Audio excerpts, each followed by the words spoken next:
রবিবার মানে বাঙালির ঘরে ঘরে আলু দিয়ে মাংসের ঝোল। বাঙালির কিন্তু এই রেসিপিটার কোনোই দরকার নেই, তবুও আমি শেয়ার করছি।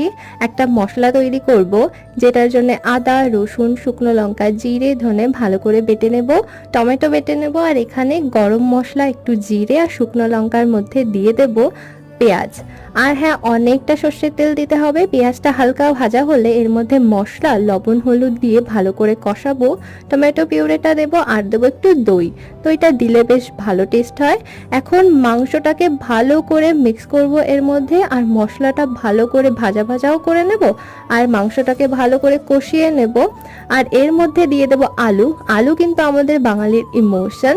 লাস্টে একটুখানি জল দিয়ে নাড়াচাড়া করে নেব, আর লাস্টে ওপর থেকে দিয়ে দেবো অনেকটা ধনে পাতা, আদা কুচি আর কাঁচা লঙ্কা।